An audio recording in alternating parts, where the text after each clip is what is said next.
함께 나누실 하나님의 말씀은 누가복음 15장 11절부터 32절 말씀입니다. 누가복음 15장 11절부터 32절까지의 말씀.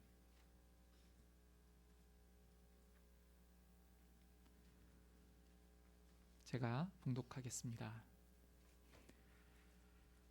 또 이르시되 어떤 사람에게 두 아들이 있는데 그 둘째가 아버지에게 말하되 아버지여 재산 중에서 내게 돌아올 분깃을 내게 주소서 하는지라. 아버지가 그 살림을 각각 나눠 주었더니 그 후 며칠이 안 되어 둘째 아들이 재물을 다 모아 가지고 먼 나라에 가 거기서 허랑방탕하여 그 재산을 낭비하더니 다 없앤 후 그 나라에 크게 흉년이 들어 그가 비로소 궁핍한지라. 가서 그 나라 백성 중 한 사람에게 붙어 사니 그가 그를 들로 보내어 돼지를 치게 하였는데 그가 돼지 먹는 쥐엄 열매로 배를 채우고자 하되 주는 자가 없는지라. 이에 스스로 돌이켜 이르되 내 아버지에게는 양식이 풍족한 품꾼이 얼마나 많은가. 나는 여기서 주려 죽는구나. 내가 일어나 아버지께 가서 이르기를 아버지, 내가 하늘과 아버지께 죄를 지었사오니 지금부터는 아버지의 아들이라 일컬음을 감당하지 못하겠나이다. 나를 품꾼의 하나로 보소서 하리라 하고 이에 일어나서 아버지께로 돌아가니라. 아직도 거리가 먼데 아버지가 그를 보고 치근히 여겨 달려가 목을 안고 입을 맞추니 아들이 이르되 아버지, 내가 하늘과 아버지께 죄를 지었사오니 지금부터는 아버지의 아들이라 일컬음을 감당하지 못하겠나이다 하나. 아버지는 종들에게 이르되 제일 좋은 옷을 내어다가 입히고 손에 가락지를 끼우고 발에 신을 신기라. 그리고 살찐 송아지를 끌어다가 잡으라. 우리가 먹고 즐기자. 이 내 아들은 죽었다가 다시 살아났으며 내가 잃었다가 다시 얻었노라 하니 그들이 즐거워하더라. 맏아들은 밭에 있다가 돌아와 집에 가까이 왔을 때에 풍악과 춤추는 소리를 듣고 한 종을 불러 이 무슨 일인가 물은데 대답하되 당신의 동생이 돌아왔음에 당신의 아버지가 건강한 그를 다시 맞아들이게 됨으로 인하여 살찐 송아지를 잡았나이다 하니 그가 노하여 들어가고자 하지 아니하거늘 아버지가 나와서 권한대 아버지께 대답하여 이르되 내가 여러 해 아버지를 섬겨 명을 어김이 없거늘 내게는 염소 새끼라도 주어 나와 내 벗으로 즐기게 하신 일이 없더니 아버지의 살림을 창녀들과 함께 삼켜버린 이 아들이 돌아오매 이를 위하여 살찐 송아지를 잡으셨나이다. 아버지가 이르되 예, 너는 항상 나와 함께 있으니 내 것이 다 내 것이로되 이 내 동생은 죽었다가 살아났으며 내가 잃었다가 얻었기로 우리가 즐거워하고 기뻐하는 것이 마땅하다 하니라. 아멘.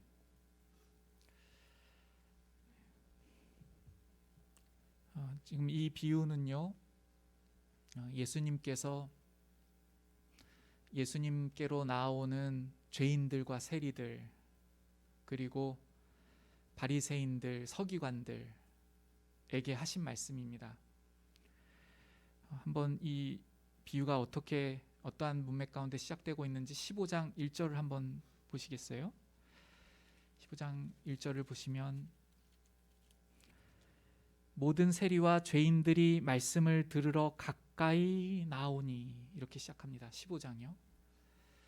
모든 세리와 죄인들이 겉으로 보이기에 죄인이라고 그렇게 생각할 수 있는 이 시대의 말이죠.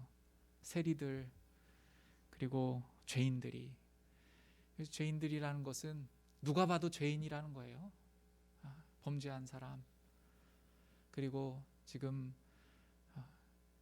하나님 아버지께 보시기에도 죄를 지었지만 사람들이 보기에도 죄를 짓고 있는 그러한 죄인들입니다.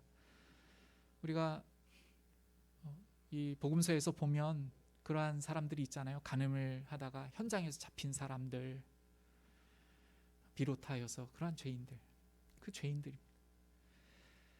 예수님께 나아옵니다. 예수님께서 마음이 어떠셨을까요? 죄인들이 어떻게 나오고 있냐고 지금 묘사하냐면 가까이 나오고 있다고 해요. 가까이. 저는 이 가까이라는 말씀이 우리 물리적인 거리를 표현한 말씀이지만 1차적으로는요. 그런데 저는 이 죄인들의 마음을 표현한 말씀으로 여겨집니다. 이 세리들과 죄인들이 이렇게 살면 안 되겠다 하면서 메시아라고 일컬어지는 사람들이 그분이 오셨다고 말씀하는 그분 앞에 지금 말씀을 들으려고 하는 그러한 절박한 마음, 돌이키려고 하는 마음, 죄인임을 부끄러워하는 마음, 그 마음으로 주님께 가까이, 그들의 마음이 가까이 온 것이죠. 주님께서 얼마나 기쁘시겠습니까? 어떻게 하셨을까요? 주님께서 그 한 분 한 분, 한 사람 한 사람의 눈을 마주하시고 그 인생을 다 아시지 않습니까? 예수님께서요. 어떠한 인생이었는지, 어떻게 고단했는지, 어떤 힘겨운 삶이었는지, 그 죄의 종노릇하면서 지금까지 살아온 그 인생이 얼마나 불쌍히 여기신 그 주님 아니십니까? 그래서 한 사람 한 사람을 사랑으로 바라보시면서 말씀을 전하셨을 거예요. 영접하시고 같이 음식을 먹고. 그런데 또 한 무리가 있습니다. 그들은 2절을 보시면 바리새인과 서기관들이었습니다. 이 장면을 보고 수군거리고 있어요. 여기에서 이 바리새인과 서기관들이 물리적인 거리를 표현하고 있지 않지만은 1절과 상대적으로 저는 거리감을 느낍니다. 마음의 거리가 예수님과 멀리 있는 것 같습니다. 배우려고 하지 않고 들으려고 하지 않습니다. 예수님을 판단하는 위치에 있습니다. 이렇게 하고 있어요. 수군거려 이르되 이 사람이 죄인을 영접하고 음식을 같이 먹는다. 이 사람이, 예수님을 지금 이 사람이라고 일컬으면서 이렇게 하면 안 되는데 하는 것이죠. 어떻게 이렇게 할 수가 있나. 예수님의 지금 은혜를 베풀어 주시는, 죄인을 영접하시고 그 죄인이 예수님께 나온 그 마음을 기뻐하시고 은혜를 베푸시는 거잖아요. 근데 그 은혜를 베풀고 계시는 예수님께 어떻게 이렇게 할 수 있나 하는 거죠. 예수님께서 이러한 상황 속에서 비유로 말씀하시는 것입니다. 오늘 우리가 읽은 비유요. 이 둘째 아들, 첫째 아들의 비유요.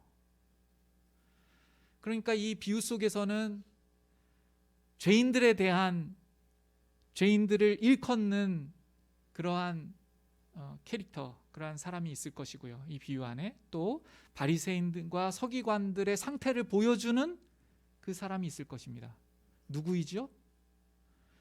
이 비유 안에서 주님 앞에 이렇게 살면 안 되겠습니다 하고 주님의 말씀을 듣고자 나온 이 세리들과 죄인들은 누구죠? 둘째입니다. 둘째 아들. 그리고 지금 판단하고 있고 예수님께서 그렇게 하고 있는, 은혜를 베푸시고 계신 예수님을 보면서 판단하고 있고 저렇게 하면 안 되는데 하고 있는 사람은 이 비유 안에서 누구죠? 첫째입니다. 첫째. 우리가 이 본문을 지난 설교를 통해서 몇 번을 함께 묵상했었습니다. 오늘은 이 첫째를 향하여 하시는 말씀을 좀 더 중심적으로 보면서 이 본문에서 주님께서 말씀하시기 원하시는 부분들을 같이 나누도록 하겠습니다. 이 지금 상황 속에서 예수님께서 비유로 말씀하시는데, 비유를 다시 한번 볼게요. 예수님께서 또 이르시되 하면서요, 그 앞서서 두 가지 비유를 말씀하셨는데, 이 비유는 한 사람이 회개할 때 얼마나 하나님 아버지께서 기뻐하시는가를 두 가지 비유를 통하여서 말씀하십니다. 그러니까 회개하는 심령을 하나님께서 얼마나 기뻐하시는가, 하나님의 마음이 어떠하신가, 회개하는 심령을 아주 기뻐하시고 그토록 기뻐하시는 하나님이심을 이 앞선 두 가지의 비유를 통하여 나타내셨어요. 그러면서 또 이르시되, 이렇게 하시는 거예요. 또 이르시되 어떤 사람에게 두 아들이 있는데 둘째가 아버지에게 말합니다. 아버지여, 재산 중에서 내게 돌아온 분깃을 내게 주소서. 이 유대 사회에서요, 분깃, 유산을 주는 시점은요, 이 아버지가 이제 죽음을 앞두고 그렇게 유산을 줍니다, 자녀들에게요. 그런데 이렇게 미리 유산을 달라고 먼저 요구하는 것은요, 어떤 것과 같냐면, 아버지, 죽은 것처럼 해주세요. 좀 부드럽게 말하면요, 아버지, 죽은 것처럼 해주세요. 이렇게 말하는 거예요. 저 유산 주십시오. 그런데 여기서 이 둘째 아들의 뻔뻔함이 드러나요. 그거 당연히 받는 것입니까? 아버지가 주면 주는 거고요, 안 주시면 못 받는 거죠. 은혜로 받는 것입니다. 그런데 그걸 요구하고 있어요. 아버지 죽은 것처럼 해달라고. 그러니까 이 둘째는 아버지로부터 이 유산을 받아가지고 아버지의 간섭받기 싫고, 그래서 빨리 벗어나서 살기를 원하는 마음이 벌써 여기서 다 드러나고 있죠. 그런데 이 아버지께서 그 유산을 줍니다.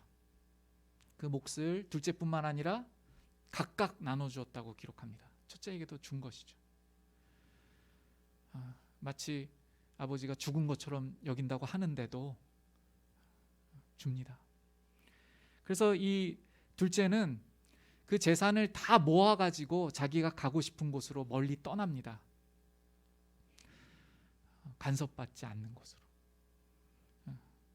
아버지가 없는 곳으로, 자기가 하고 싶은 대로 하려고 하기를 원하는 곳으로 그렇게 갑니다. 오늘 어떻게 하다 보니까 청년부, 학생부 친구들이 많이 이 자리에 좀 있어요. 너무 반가워요. 그런데 그런 마음이 있는 것 같아요. 내가 대학생이 되면은 집을 떠나야지. 저도 그런 마음이 있었어요. 이해합니다. 근데 그러한 마음처럼 이 둘째가 아버지 집을 떠나고 싶었던 것 같아요. 가서 자기가 해보려고 하는 대로 살았습니다.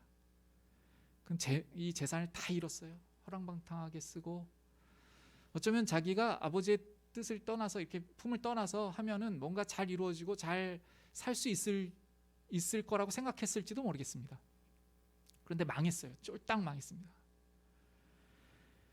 그래서 그곳에 있는 한 사람에 가서 종처럼 그렇게 살게 됩니다. 근데 먹을 길도 없어가지고 돼지가 먹는 그 열매를 먹으려고 하는데도 없어요. 그곳에 또 마침 기근이 왔어요. 저는 이 기근도요, 지금 비유 안에서의 기근이지만, 이러한 기근이 이 둘째에게는 은혜죠. 잘 안 돼서 아버지께로 돌아갈 수 있는 그 허용하심과 은혜입니다. 그래서 이 둘째는 깨닫고 이렇게 생각합니다. 내가 하늘과 아버지께 범죄하였구나. 하늘과 아버지께 죄를 지었구나. 여기서 이렇게 말하고 있지 않아요. 둘째가 내가 실패했구나 이렇게 하지 않아요. 내가 재산을 좀 잘못 투자해가지고 잘못됐구나, 실수했구나 이렇게 생각하지 않습니다. 둘째가 하늘과 아버지께 죄를 지었다고 생각합니다. 그러니까 이 고난 중에 자신을 돌아보게 되었고, 자신의 마음이 부끄러웠고, 자신 자체가 부끄러워졌어요. 그래서 아들이라 일컬음을 감당하기도 어렵다는 생각을 하게 됩니다. 아버지의 집에 돌아가는데 아버지께 이렇게 말씀드려야 되겠다. 아버지, 저는 아들이라고 일컬음 받기도 감당하지 못하겠습니다. 품꾼 중에 하나처럼 여겨주십시오. 이렇게 말씀드려야 되겠다 하고 돌아갑니다. 그런데 아버지가 달려오시죠. 달려오십니다. 우리가 예전에 이 본문을 같이 묵상할 때는 이 부분, 이 아버지의 이 부분에 많이 집중했었기 때문에 오늘은 잠시만 그렇게 살피고 넘어가겠습니다. 이 당시의 유대 사회에서의 이 한 가정의 아버지는 뛰지 않습니다. 뛰지 않아요. 그런데 이 아버지는 아들 때문에 뛰는 것을 부끄러워하잖아요. 그 아들을 사랑하고 긍휼히 여기고 그리워했다는 마음을 부끄러워하지 않습니다. 달려나갑니다. 달려나가서 안아주고 그리고 기뻐하고 맞아들입니다. 얼마나 이 장면이 감동적일까요? 이 둘째는 죄송하니까 아버지 제가 아들로 일컬음을 받기도 감당할 수가 없습니다. 그러면서 저를 품꾼으로 여겨주세요 하는데 이 아버지는 아니다 하면서 가장 좋은 옷으로 입혀라. 이 집에서 가장 좋은 옷이 누구의 옷일까요? 둘째가 이런 이기심으로 나갔는데 집에 둘째 옷이 있겠습니까? 다 가져갔지. 보면 여기 보시면 재산 다 챙겨가가지고 다 갖고 갔다고 쓰고 있어요. 자기 좋은 옷 뭐 다 갖고 갔을 거 아니에요. 둘째 옷 없는 거죠. 누구 옷이겠어요? 아버지 옷이겠죠. 아버지 옷 가장 좋은 옷 입히라고 하셔. 그 종들을 통해서 갖다 입히고 가락지 끼워주고 신을 신기고 이렇게 아들의 위치로 회복시켜 주시고 그 사랑을 만박에 알리고 종들에게 명령하고 안아주십니다. 지금 아들이 뭐 잘한 것 있습니까? 우리 그냥 합리적으로만 생각해 볼게요. 아버지 죽은 것처럼 해주세요. 그거 받아가지고 당당하게 그래가지고 자기 목 가지고 가서 다 허비하고 다 써버렸어요. 그래가지고 아버지에게 뭔가 갚은 것도 아니고 뭔가 감사를 표현한 것도 아니고 그저 와가지고 잘못했습니다. 제가 하늘과 아버지께 죄를 지었습니다. 이렇게 하고 있잖아요. 그런데 그냥 기뻐하신 거예요. 저는 우리 하나님 아버지께서 우리 주님께서 우리가 이런 마음이 되기만 하면 그냥 주님 제가 부끄럽습니다. 저의 삶이 부끄럽습니다. 제가 주님께 뭐 드릴 것도 없고 아무것도 없지만 그저 제가 범죄했음만을 고백드릴 수밖에 없습니다. 이렇게 나아갈 때 주님께서는 너무나도 기쁘게 이 비유에서 말씀하시는 아버지처럼 우리를 안아주시고 우리를 대우하시고 기뻐하시고 우리를 영접하시고 우리를 존귀히 여기시고 우리에게 좋은 옷을 입히시는 우리 주님이신 줄로 믿습니다. 오늘 주일이 시작돼서 우리 옆에 나왔어요. 우리 그동안 신앙생활을 우리가 돌아볼 때 그리고 자신의 삶을 돌아볼 때 주님 앞에 부끄럽게 그렇게 살은 우리를 깨달을 수 있습니다. 그런데 그냥 그 모습 가지고 주님 제가 그렇게 살았습니다. 주님 죄송합니다. 이렇게 오늘 이 순간 나아간다면 주님의 은혜가 우리의 심령에 충만히 넘치게 부어주실 줄로 믿습니다. 이렇게 둘째를 아버지께서 맞아주셨어요. 그리고 나서 잔치를 베풉니다. 첫째가 이제 돌아왔어요. 돌아오다 보니까 일하다가 일터에서 여기 보면 밭에 있다가 돌아왔다고 쓰고 있는데 돌아오다 보니까 막 잔치가 벌어진 소리가 들리는 거죠. 종을 불러서 물어봤습니다. 그러니까 이 종이 말합니다. 당신의 동생이 돌아왔습니다. 이렇게 말해요. 당신의 동생이 돌아왔습니다. 그래서 당신의 아버지께서 이렇게 잔치를 베푸셨습니다. 이 첫째의 반응이 어땠는지 성경은 기록하고 있는데요. 이 반응은 분노였습니다. 분노. 아버지는 은혜를 베풀고 있고 그 아들을 용서하고 용납하고 있는데 이 첫째의 반응은 분노예요. 무엇에 대해서 화를 내고 있죠? 무엇에 대한 분노일까요? 이 화를 무엇에 대해서 분노하고 있는 것입니까? 일단 아버지께 대하여 화가 난 거죠. 조금 더 구체적으로 아버지의 무엇에 대하여 분노하고 있는 거죠? 동생을 용서하고 받아주고 은혜를 베풀고 있는 그 아버지의 은혜에 대해서 분노하고 있어요. 지금 이 비유를 어떤 상황에서 하시고 계시죠? 죄인들이 세리들이 예수님께 나아오고 있는데 바리새인들이 예수님을 판단하고 있죠. 그죠? 예수님을 판단하고 있어요. 어떻게 이렇게 하실 수 있냐? 이분은 메시아가 아니다. 이렇게 하고 있죠. 이 비유 안에서 이 첫째가 아버지를 판단하고 있어요.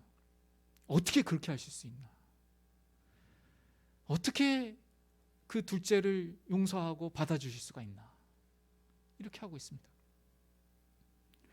그러니까 이 바리새인들, 서기관들의 태도가 예수님께서 하시고 있는 일들에 대하여 용서와 은혜를 베푸시고 있는 이 마음에 대하여 분노하고 있고 대적하고 있다는 것이죠.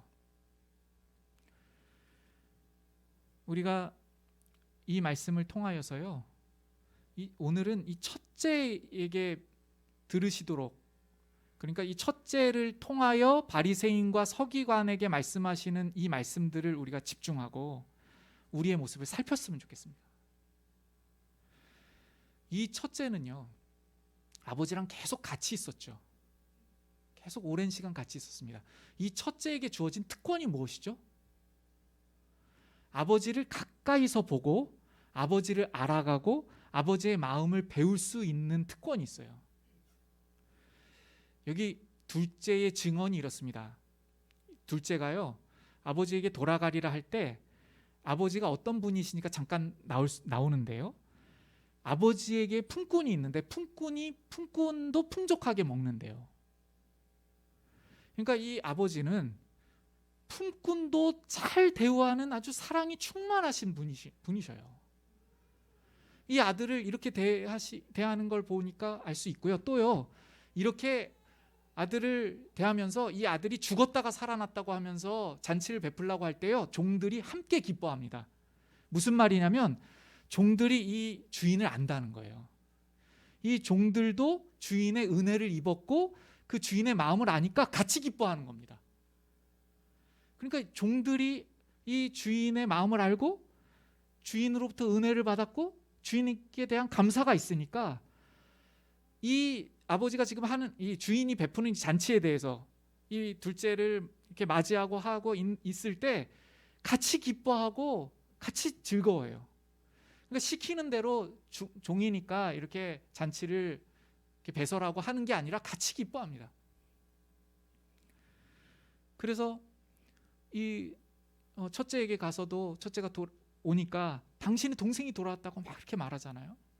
기쁨으로 이렇게 막 말했을 것 같아요. 첫째의 특권이 무엇이죠? 그런 아버지, 그 은혜를 베푸시는 아버지, 그 아버지를 옆에서 깊이 알아가고 그 마음을 배워가고 그렇게 하는 것이 첫째의 특권입니다. 당시에 바리새인들, 서기관들이 이 특권을 가지고 있었어요. 언제든지 말씀을 볼 수 있었고, 그리고 실제로 그들은 성전에서 예배를 드리고 있었죠. 그러니까 마음을 열고 하나님께서 주시는 그 말씀에 깊이 다가가고 자신을 돌아보고 아버지의 마음이 어떠한 마음인지를 정말 알기를 갈망했다면 누구보다도 더 아버지 하나님을 잘 알 수 있는 그 특권의 위치에 항상 있었습니다. 바리새인과 서기관들이요. 그런데 그 위치에 있었음에도 불구하고 그 은혜를 누리지 못했습니다. 우리가 이 비유 속에서 한번 추측해 볼 수 있을 것 같아요. 이 첫 아들이 어떻게 살았을지, 어떻게 행했을지, 일하면서 어떻게 했을지 생각해 볼 수 있을 것 같아요. 이 첫째가 일하면서 어떻게 했을까요? 이 아버지의 일이죠. 그러니까 일들을 이렇게 하면서 어떻게 했을까요? 일 열심히 했겠죠. 감당 열심히 하고. 그런데 열심히 하면서 이러한 날이 있었을까요? 아버지 요즘에 마음에 무슨 근심 있으세요? 라든지, 아니면 아버지 요즘에 무엇에 관심이 좀 있으실까요? 아버지에 대하여 관심이 있었을까요? 아버지, 오늘은 컨디션이 좀 어떠신가요? 아버지, 제가 오늘은 아버지께서 그 관심을 두시는 그 어떤 곳에 좀 가서 아버지께서 기뻐하시는 일을 제가 좀 하고 싶은데요. 이렇게 아버지의 마음과 어떤 교제가 일어나고 아버지 자체를 궁금해하고 아버지는 어떻게 품꾼들을 그렇게 사랑으로 대하실 수가 있으세요? 아버지, 제가 이 일을 할 때 어떤 마음으로 하기를 원하세요? 저는 너무 부족한 것 같아요. 저는 아버지의 발꿈치도 못 따라가겠어요. 제가 그 마음을 배워야 하는데 저는 너무 부족합니다, 아버지. 이렇게 했을까요? 일 열심히 하면서 아마 일에 대한 거는 물어봤을 것 같아요. 이렇게 하는 거죠? 이렇게 했습니다. 저기다 갖다 잘 쌓았습니다. 오늘 수입이 이만큼 들어왔습니다. 이렇게 했을 것 같아요. 교제가 없는 거죠. 마음의 오고 감이 없는 거죠. 바리새인과 서기관들이 그랬죠. 만약 이 첫째가 이 특권의 자리에서요, 아버지를 깊이 알아가고 아버지를 닮기 원하고 아버지와 그 식사하는 한 자리마다 감사가 넘치고, 아버지, 저는 아버지하고 이렇게 같이 밥 먹을 수 있어서 너무 좋아요. 아버지의 그 사랑을 받으면서 이 식탁에 제가 아버지의 아들로 태어났다는 게 너무너무 감사해요, 아버지. 이렇게 하면서 아버지를 살피고 했다면 이 첫째 아들은 어떠한 인생을 살았을까요? 기록되어 있지 않지만 제가 이렇게 묵상해 보게 됐어요. 만약 이렇게 했다면 이랬을 것 같아요. 아버지, 둘째 생각 많이 하시죠? 말씀으로 이야기하신 적 없으시지만 제가 알 것 같아요. 그 집 떠난 둘째 매일매일 생각하고 계시죠? 오늘은 밥 잘 먹었는지, 고생 안 하는지, 어디에서 잠은 제대로 자는지, 그렇게 둘째 보고 싶으시죠? 이렇게 했을 것 같아요. 그런데 이 첫째는 그 종의 말을 듣고 당신의 동생이 돌아왔습니다. 전혀 요동이 없어요. 기쁨이 없습니다. 그 동생을 이 첫째가 뭐라고 지칭하냐면 이 아들, 이 아들. 영어 성경에 this son of yours, 이 아들, 당신의 이 아들. 그 앞에 수식어가 있습니다. 뭐라고 하냐면요, 우리 개역 개정에서는요 이렇게 합니다. 아버지의 살림을 창녀들과 함께 삼켜버린 이 아들. 이 둘째의 그 잘못과 이것에 대해서는 아주 날이 서 있고, 그러니까 이러한 대우를 받을 만하지 않고 아버지께서 이렇게 은혜를 베풀어 주신 것은 합당하지 않습니다. 이렇게 하는 거죠. 동생이라고도 말하고 있지도 않아요. 이 아버지가 이 첫째를 볼 때 어떨까요, 마음이? 일단 둘째가 지금 들어왔잖아요. 둘째가 들어오고 나서 지금 이 아버지에게는 첫째가 더 문제예요. 더 심각한 문제입니다. 왜 그렇죠? 몸이 가까이 있는 것 때문에 자기 마음이 얼마나 멀리 있는지를 몰라요. 첫째가 돌아와야 한다는 사실을 몰라요. 자기가 돌아와야 된다는 것을 전혀 몰라요. 자기가 지금 어떤 상태인지 모릅니다. 아버지를 대적하고 아버지가 하고 있는 일을 판단하고 아버지가 지금 용서하고 있고 용납하고 있고 은혜를 베풀고 있는 것을 판단하고 있는 그 위치에 있다는 것을 모릅니다. 그럼 어떻게 합니까? 둘째는 그래도 나갔다가 고생하고 그래가지고 자기가 너무 죄인이라는 걸 깨닫게 돼서 돌아왔습니다. 정말 감사한 일이죠. 너무 다행인 것이죠. 근데 첫째는 계속 그 자리에 있다가 오히려 교만해졌어요. 그래가지고 지금 이 첫째에게는요 오로지 자기가 받을 어떤 권리 주장밖에 없어요. 그 아버지한테 뭐라고 이야기하냐면 저한테 염소라도 한 마리 주신 적 있습니까? 이렇게 말해요. 제가 친구들과 함께 잘 놀 수 있도록 염소라도 한 마리 주신 적 있습니까? 아니, 이미 재산 다 줬고 아버지 거 다 누리고 있고. 우리가 여기 잘 이 비유를 예수님께서 다 길게 말씀하실 수 없으니까 함축하고 있지만, 이 비유에서의 아버지는 하나님 아버지 그리고 예수님의 마음이잖아요. 그러면 이 아버지가 어떻게 이 아들을, 첫째 아들을 대우했겠습니까? 식사할 때, 항상 할 때 얼마나 존중하고 사랑하고, 어떻게 이 아들을 사랑했겠습니까? 그런데 이 첫째는 자신이 받은 그 은혜에 감사하지도 못하고 지금 이렇게 아버지께 대항하고 있습니다. 화를 내면서 그 잔치에 들어가지 않고 있습니다. 그 기쁨도 모르고, 아버지의 기쁨도 모르고 참여하고 있지도 않는 것이죠. 오늘 우리는 이 예수님의 비유 우리가 많이 들었지만, 한번 지금 이 짧은 예배 시간을 통해서 우리의 모습을 생각해 봤으면 좋겠어요. 나는 둘째의 모습인가? 아니면 첫째의 모습인가? 어떤 사람이 제일 먼저 이 이야기를 했는지 모르겠지만요, 이 성경에 나오는 바리새인 서기관이 있잖아요.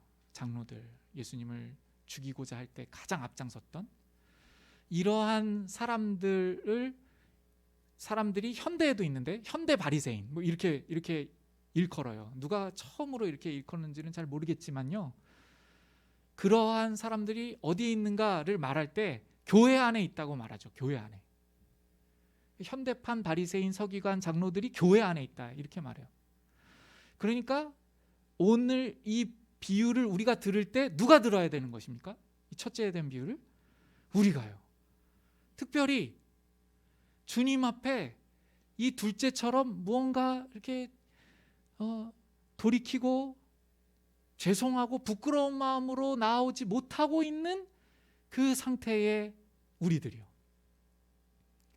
잘하고 있다고 생각하고, 이 지금 첫째는 이렇게 말해요. 명을 어긴 일이 없다고.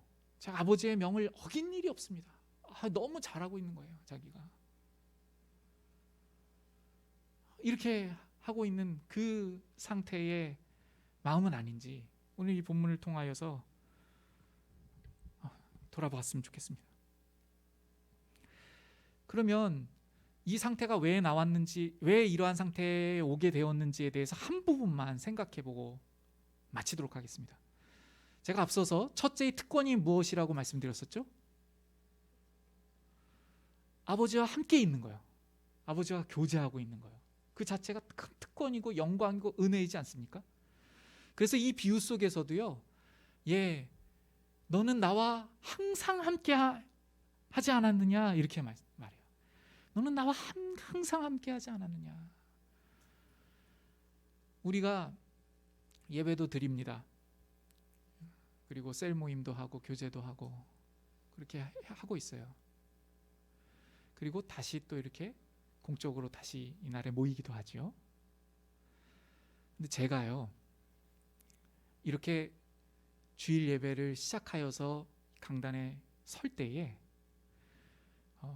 마음의 기쁨과 슬픔과 안타까움이 동시에 들 때가 있어요. 제가 오늘 오랜만에 뵙는 성도님들을 뵙고 기쁨을 제가 주체할 수가 없었었는데, 그렇게 기쁨이 충만한 마음이 들기도 하면서요, 동시에 안타까운 마음도 있습니다. 그런데 무엇이 가장 안타깝냐면요, 이 자리를 지키지 못하고 계신 성도님들도 안타깝지만, 그런데 이 자리를 어떠한 한계 때문에 이 자리에 마치 마음이 와 있는 것 같은 성도님들이 계셔요. 그 성도님에 대해서는요, 어떤 기쁨을 가지고 기도할 수가 있어요. 그러니까 물리적으로 함께 할 수는 없지만, 정말 어려운 어떤 환경 때문에, 상황 때문에, 그런데 마음이 와 있는 것 같이 느껴지는 그러한 분들이 계셔요. 근심이 잘 안 됩니다. 그런데 이 첫째와 같은 상태일까 염려되는 성도님들을 향하여서 안타까운 마음이 흘러가는 것 같아요. 저를 포함한 우리가요, 오늘 주님 앞에서 이 첫째와 같으면 어찌하나. 그 특권의 자리를 우리가 보내면서요, 예배의 자리, 얼마나 많은 말씀들이 주어지고 또 우리가 나누기도 하고 이렇게 하잖아요. 그때 주님의 마음을 정말 내가 알기를 원하고 배우기를 원하고 간절히 하나님과 교제하기를 원하고 예수님과 교제하기를 원하고, 그래서 주님의 마음을 묻기도 하고 또 자신의 상태를 돌아보면서 부끄러워하기도 하는 이러한 특권의 자리를 계속 가질 수 있다면 우리는 아버지의 기쁨에 참여할 것이고요, 이 둘째가 돌아오는 순간에 너무나 기뻐서 주님 앞에 춤을 추면서요, 노래하면서요, 그렇게 주님과 함께 기뻐할 수 있을 것입니다.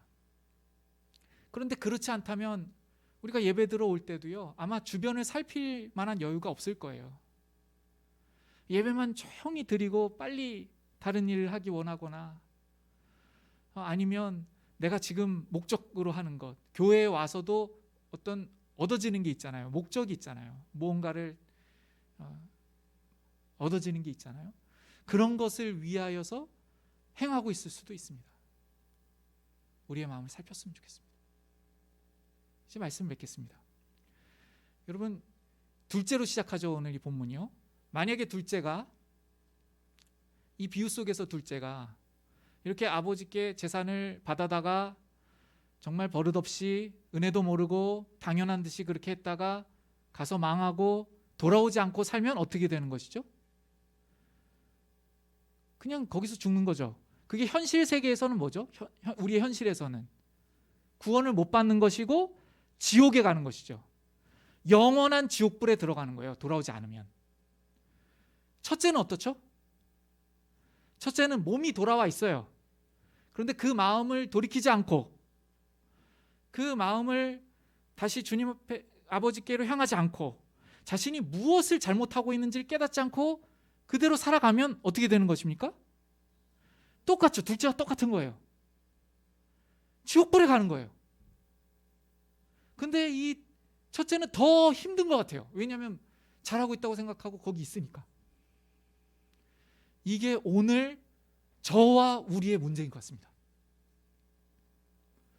오늘 이 말씀 앞에서 이 비유가 어떻게 시작되었는지부터 다시 한번 생각해 보시면서요, 우리가 과연 이 특권을 누리면서 아버지의 마음에 가까이 가 있고, 그 아버지의 그 행실과 아버지의 말씀을 들으면서 나는 정말 그 아버지 앞에서 너무나도 부끄러운 아들인데 어떻게 하면 아버지를 배울 수 있을까?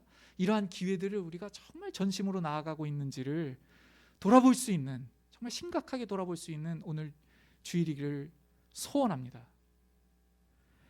제가 이 첫 맏아들이 만약에 아버지의 뜻을 알았다면, 아버지 둘째 보고 싶으시죠? 제가 다녀오겠습니다. 이렇게 했지 않았을까요? 라고 그렇게 저희 묵상을 나눴죠. 우리 예수님께서,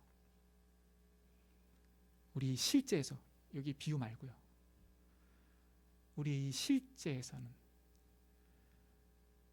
우리의 주 되시고 우리 하늘 아버지이신 아버지의 뜻을 아시는 맏아들 되신 예수 그리스도께서 우리를 구원하시기 위해 그 영광의 자리를 떠나셔서 아버지와 같은 본체이시지만 그 주님과 같은 영광을 취할 것을 여기지 아니하시고 우리와 같은 형체가 되셔서 이 땅에 오셨습니다. 그리고 죽기까지 순종하셨습니다. 왜 그러시죠? 아버지를 아니까요. 아버지를 사랑하기 때문에, 또 우리를 그만큼 사랑하기 때문에요.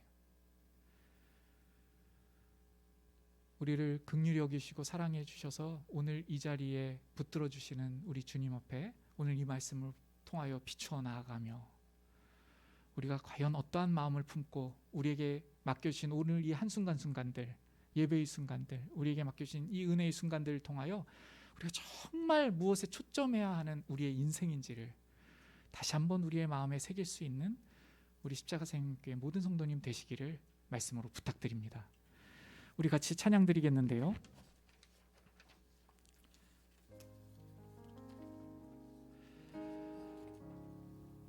찬송가 273장입니다. 여기에 가사를 보시면 나 주를 멀리 떠났다 이제 옵니다. 이게 둘째 같잖아요.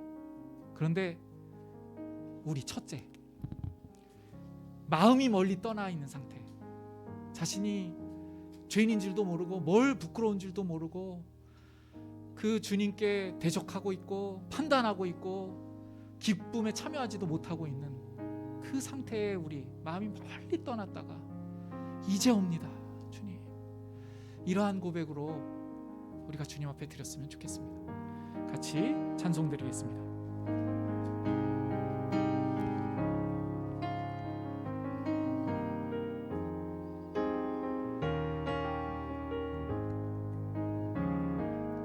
나 주를 멀리 떠났다 이제 옵니다. 나 죄의 길에 시달려 주여 옵니다. 나 이제 왔으니 내 집을 찾아 주여 나를 받으사 맞아 주소서.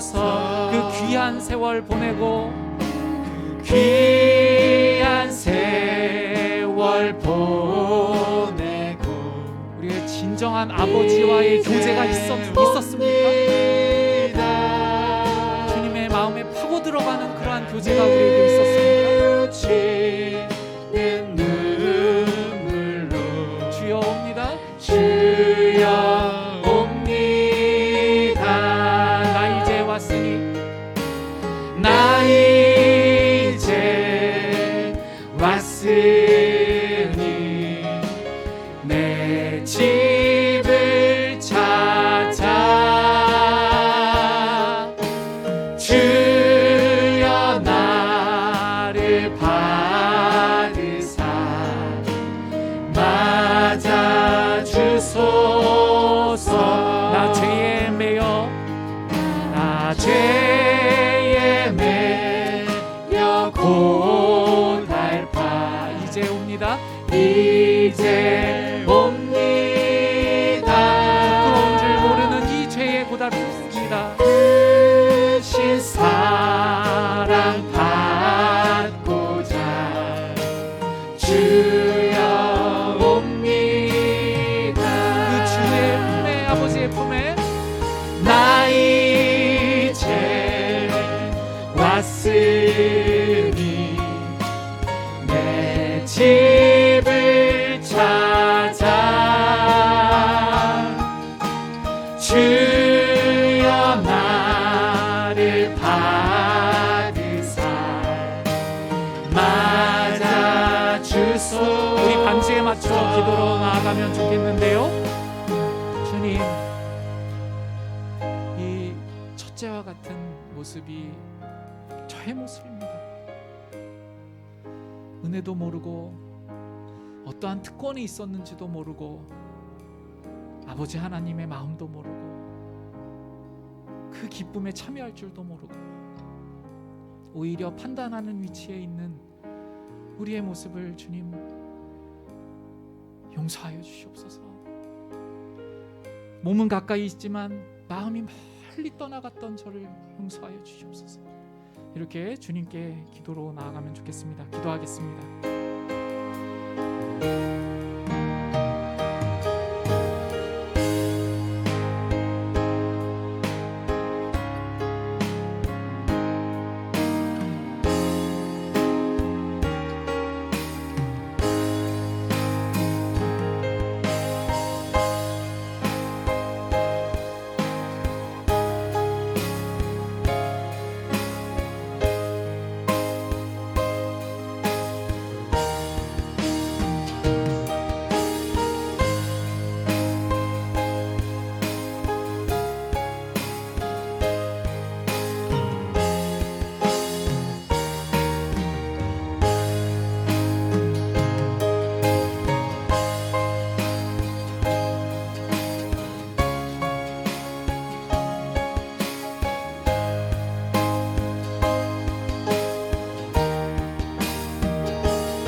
더 기도드리면 좋겠습니다.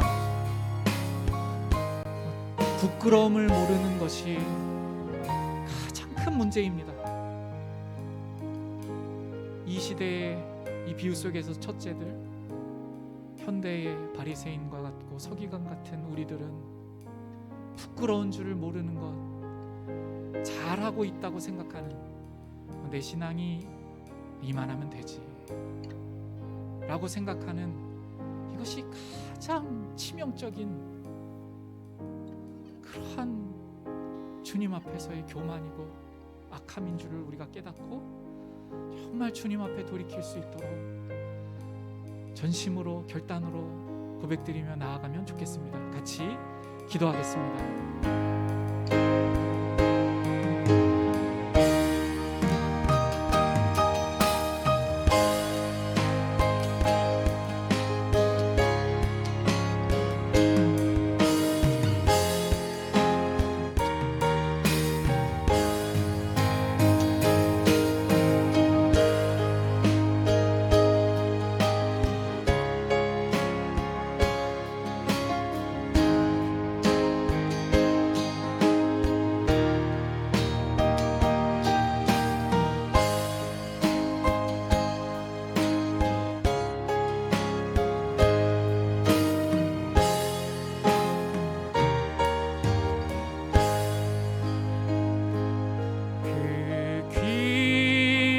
세월 보내고 이제 옵니다.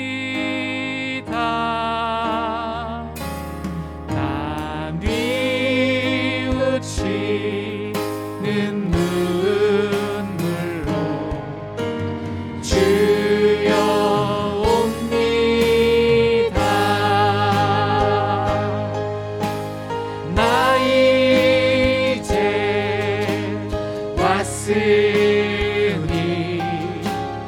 내 집을 찾아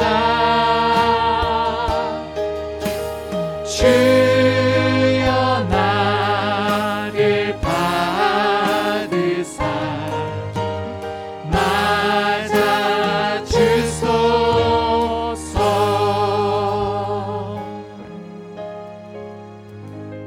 지금은 교회의 머리 되신 우리 주 예수 그리스도의 은혜와 아버지 하나님의 아들을 내어주신 만극하신 사랑하심과 성령 하나님의 우리 안에 내주하여 주셔서 우리를 감동하시며 인도하시며 깨닫게 하여 주시는 역사하심이